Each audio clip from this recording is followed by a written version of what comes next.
नमस्ते, सुप्रभात। मित्रों, हमें स्नातक बीए तृतीय वर्ष के अंतर्गत जो छठे सत्र के लिए अभ्यासक्रम रखा है, इसके अंतर्गत महत्वपूर्ण स्थान लोकोक्ति और मुहावरों को दिया गया है। बल्कि इस लोकोक्ति और मुहावरों के पहले हमें भाषा के बारे में जानकारी आवश्यक है। भाषा के बारे में जानकारी आवश्यक है, इसीलिए कहता हूँ कि जिस वक्त हमें भाषा का सखोल ऐसा ज्ञान होगा, उसी वक्त शायद हम उसके अंतर्गत आने वाली लोकोक्तियाँ, उसके अंतर्गत आने वाले मुहावरे या उनका प्रचलन, इसका प्रयोग जिस किसी रूप से करना है या जिस किसी जगह पर करना है, उसे हम बारीकी से देख सकते हैं, व्यक्त कर सकते हैं, बोल सकते हैं या समझ सकते हैं। मेरा कहने का मतलब यह है आपको कि भाषा मानव समाज के सामाजिक संपत्ति के रूप में एक महत्वपूर्ण उपलब्धि है। भाषा मानव समाज के लिए सामाजिक संपत्ति के रूप में एक महत्वपूर्ण उपलब्धि है। उसमें भाषा की प्रकृति, भाषा की संरचना और प्रयुक्ति की सभी दिशाएं समाज से संबंधित हैं। और भाषा का सबसे महत्वपूर्ण कार्य संप्रेषण है। मनुष्य जब एक दूसरों से बातचीत करता है तो शब्द और अभिव्यक्तियों का प्रयोग करता है, जिससे वह अपनी बात दूसरों तक पहुंचा सकता है और दूसरों की बात ठीक ढंग से समझ सकता है। भाषा के विविध रूप हैं। भाषा केवल विचारों और भावों को अभिव्यक्त करने वाला केवल माध्यम मात्र नहीं है, अपितु वह संस्कृति की वाहिका है। उसके अभाव में संसार पूरी तरह से अंधकारमय लगता है। वह समस्त विधाओं, समस्त कलाओं, शिल्पों यानी मानव जीवन से जुड़ी प्रत्येक उपलब्धि का एकमात्र आधार भाषा है। अर्थात ये संसार अंधकारमय ही रह जाता अगर शब्द रूपी ज्योति संपूर्ण संस्कार को प्रकाशमय नहीं करती तो। कहने का मतलब यह है कि जिस वक्त मनुष्य के पास वाणी या भाषा अगर नहीं होती तो मनुष्य अपने भावों को, मनुष्य अपने विचारों को प्रकट करने के लिए जिस किसी साधन का प्रयोग कर सकता था, उस साधन के द्वारा वह अपने सभी विचार दूसरों तक ठीक ढंग से पहुंचा नहीं सकता था या दूसरों के विचार आत्मसात नहीं कर सकता था। ने कहने का मतलब यह है कि मनुष्य और मनुष्य के बीच, मनुष्य या मानव के बीच संबंध या विचारों की लेन देन स्थापित करने के लिए जिस माध्यम का हम प्रयोग करते हैं, उस माध्यम को मोटे तौर पर खास करके भाषा कहा जाता है। और इस भाषा के अंतर्गत अनेक प्रकार की बोलियों का समूह होता है। जैसे हिंदी भाषा के अंतर्गत अनेक प्रकार की बोलियां हैं। भाषा वैज्ञानिकों का कथन है कि बोली किसी भी भाषा का वह रूप होती है जो किसी निश्चित भौगोलिक क्षेत्र में बोली जाती है।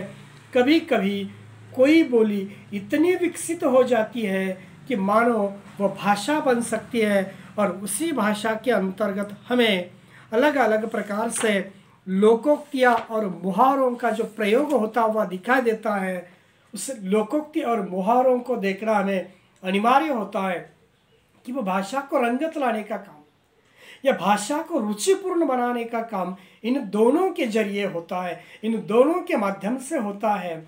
जैसे उदाहरण के तौर पर मैं आपको कहना चाहूँगा कि लोकोक्ति शब्द, लोकोक्ति यह शब्द दो शब्दों के योग से बना हुआ है, एक लोक और दूसरी उक्ति, दोनों के योग से बना हुआ यह शाब्दिक शब्द बनता है। और इस शाब्दिक शब्द का अर्थ यह है कि लोगों के द्वारा कही गई उक्ति अर्थात लोगों के अनुभव पर कहे गए बात, लोगों के अनुभव पर कही गई लोकोक्ति कहलाती है। इन्हें हम कहावत भी कहते हैं। लोकोक्तियाँ किसी समाज के लोगों या महापुरुषों द्वारा व्यक्त होती है।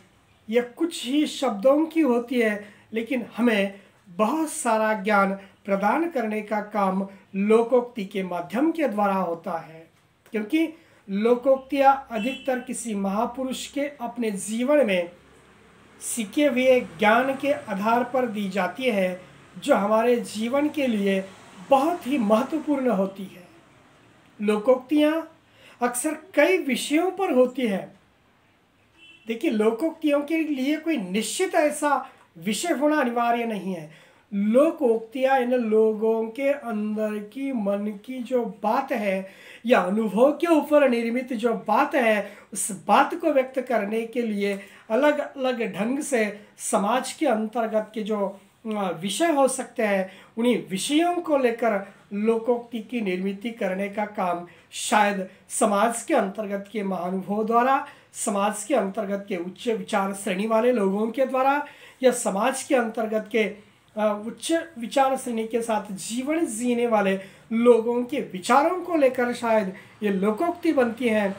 और इसके लिए शायद मैंने अभी आपको कहा कि लोकोक्ति के लिए कोई निश्चित ऐसे विषय की जरूरत नहीं होती, बल्कि तो भी कह रहा हूँ मैं, तो भी लोकोक्ति मनुष्य के अनुभव के द्वारा निर्माण होती है। जैसे उदाहरण के तौर पर शिक्षा, नैतिकता, ज्ञान, बेईमानी, ईमानदारी, देश प्रेम, मानवता आदि विषय पर लोकोक्तियाँ होती है, जिनसे हम बहुत कुछ सीख सकते हैं और अपने जीवन में उसका लाभ या उसका फायदा उठा सकते हैं। शिक्षा के द्वारा जो हमारी तीसरी आँख है, उस शिक्षा के द्वारा या ज्ञान के द्वारा, प्रत्येक के पास बुद्धि होती है, प्रत्येक के पास शिक्षा होती है, नहीं है ऐसी बात नहीं है, तो भी शिक्षा के द्वारा हम ज्ञानार्जन करते हैं।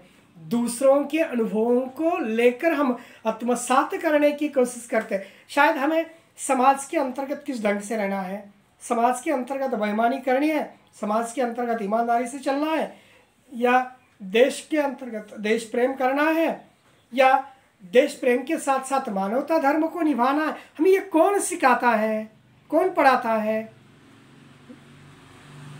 हमारे पूर्वजों के जो अनुभव है, उन्हीं पूर्वजों के अनुभव के द्वारा ही ईमानदारी, बेईमानी, ज्ञान, नैतिकता, शिक्षा आदि सभी प्रकार की जानकारी हमें हमारे पूर्वजों के निर्माण की हुई या कही गई लोकोक्ति के द्वारा मिलती है।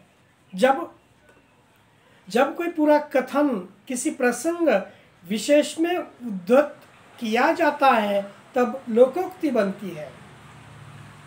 जब कोई पूरा कथन किसी प्रसंग विशेष में उद्धृत किया जाता है, तो वह लोकोक्ति कहलाती है। या दूसरे शब्द के अंतर्गत कहूँगा, जब कोई पूरा कथन किसी प्रसंग विशेष में उद्धृत किया जाता है, तो वह लोकोक्ति कहा जाती है। यह लोकोक्ति का जन्म व्यक्ति द्वारा न होकर लोक द्वारा होता है। अंततः लोकोक्ति के रचनाकार का पता नहीं होता, इसलिए अंग्रेजी में इसकी परिभाषा दी गई है, a proverb is a saying without an author।